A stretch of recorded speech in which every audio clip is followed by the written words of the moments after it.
Bibili? Anong nangyari sa'yo? Ha?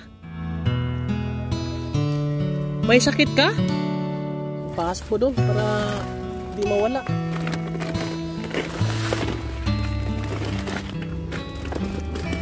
Po mga kabayan, balikan natin si Bailey at dalhan natin ng 2 bags na bigas. At pinasok na po natin yung ating sasakyan po dito. Kamusta kaya si Bailey ngayon? Nandito tayo mga kababayan para ay alalayan lang po ang tulad po nila. Tulad po niya ng pagkain. Salamat po no kay Ate Rosalinda Hubero. Salamat kay Ate Sam, Atina Sam. Thank you very much din po sa gasolina. Shoutout natin sila Kuya Val Santos Matubang. Sa buong team Kalingap. At sa Ate Minda Lacso. Shoutout. Yeah. Hirap ang daanan po dito mga kabayan. Yeah. Wala yata siya.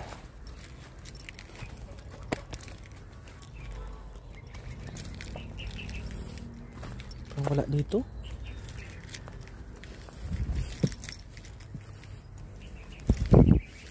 Yung tao po kabayan.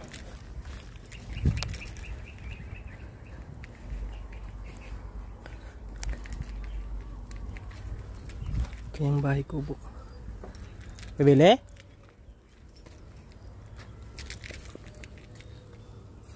Tulog.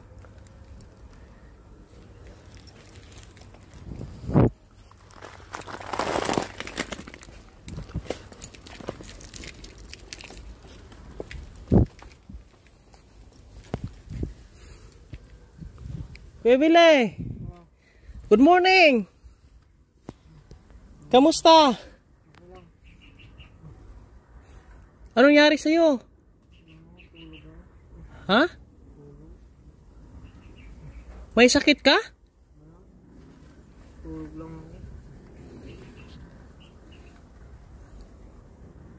May dala akong bigas sa'yo. Parang may sakit ka. Tulog. Ha? Tulog. Kala ko ano nangyari sa'yo. Umuungol ka dyan. Ang bigas mo, dinalang kita ng bigas. Yeah. Damit ka? May damit ka dyan? Wala kang damit? Yeah. Wala labahan? Ha? Labahan. Di ka pa kumain. Kumain na? O, upo ka muna, parang nahihilo ka. Ano, may hangover ka?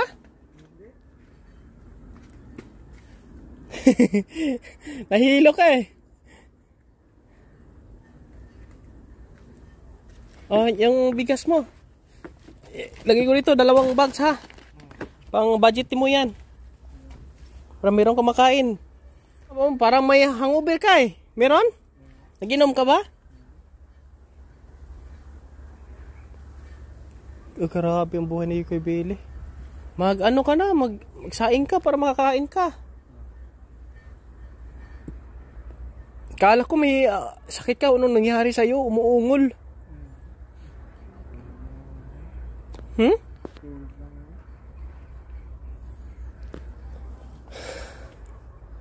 Kaya dinalahan natin ng bigas si Kuya Bailey ngayon mga kabayan para ho ay paano meron siyang makain. Hindi man siya makapagtanim dito kasi yung lupa tuyo. Tsaka yung area po dito ay bato-bato. Baka makita pa ng may-ari ng lupa. Mamaya hindi alam na may-ari ng lupa andito si Bailey. Paalisin siya dito. Maraming bahay ni Bailey. Oh. Pag gumapang yung ano dyan, oh, ahas. Delikado. Grabe. Nakita mo ba yung isa ding lalaki? No. Nasa lalim ng tulay dyan? No. Nakilala mo rin yon? Hmm. Ano ang pakilala mo sa kanya? Sabi niya, driver daw siya. Oo, sabi sa Sambuanga yata yan. Taga Sambuanga. Binuntang ko din yun. Grabe yun, no? Nandun pa rin. Andun pa rin, hindi lang kung saan ang bigas. Kawawa din yun. Binuntang ko din yun dun eh. Hindi rin gumagawa ng paraan. Ayaw magtrabaho. Dapat gumagawa siya ng paraan din para meron siyang makain. Maghanap ng kalakal, magbenta, maghanap ng pagkitaan. Parang tulad din sa'yo yon na walang plano sa buhay. Paano yan? Paano pag tumanda sila? Magkasakit? Wala. Pwede kayo magsama-sama dalawa. Maghanap po ng maglibot-libot, ng alakal. Pinupunta ko din yan dun. Parang may iniinda kang sakit. May sakit ka ba?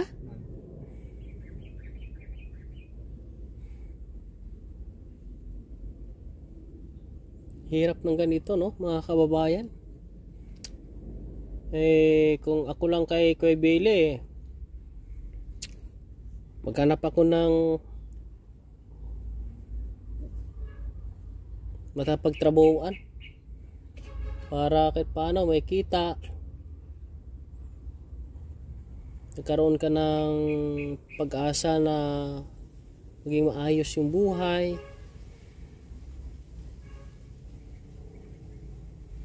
Pero yan, may mga heart, tapos meron pang bungo ng aso yan. Oo. Ba't mo nilagay dyan? Yan. Yung alaga kong aso yan. Ano, matay? Inulam ko yan. Wala na akong makain eh. Ha? Nung nakarang linggo pa yan. Ayun mga kabayan, bungo ng aso. Yung alaga niya pala yan. Ba't mo naman naisipan Wala na makain.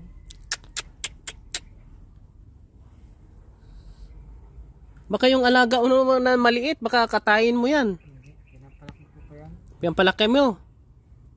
Baka katayin mo naman uli.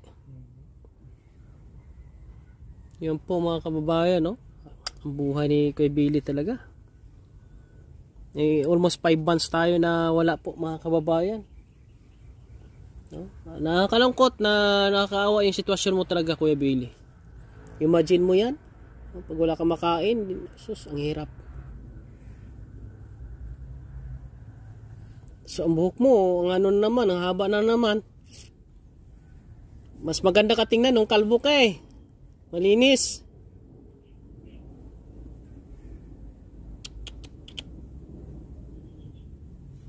Ipasok mo muna tong bigas mo. Kailan baka pag wala ka dito, nakawin to. Wala. Ipasok mo doon para hindi mawala.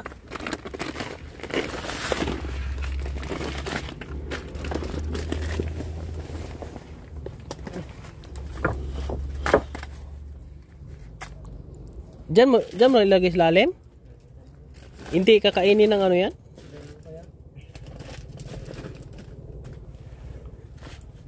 Grabe. Dito muna ako ha. Saing ka na dyan para makakain ka. Hindi ka malipasan ng gutom. Hirap pag malipasan ng gutom, Kuya Billy. Oo. Balikan na lang kita dyan pag dalang kita ng bigas. Ang hirap ng buhay ni Kuya Billy po mga kabayan, Imagine mo yan, nung wala palang makain ay yung aso niya yung kinain niya. Grabe. Shoutout po sa inyong lahat. Hindi na natin alam kung ano ang kainatnan, sa buhay ni Billy, mga kababayan. Tayo ay alalay lang po, kanilang pagkain. At kaya natin magbigay. Bigay po tayo mga kababayan. Maraming salamat po sa inyong lahat sa pagsama. God bless po sa inyong lahat po mga kababayan. Dito si Raymond. Walang sawang nagbibigay ng malasakit sa ating mga kababayan sa abot po ng ating kakayahan. Shout out sa inyong lahat. And God bless mga kababayan po natin.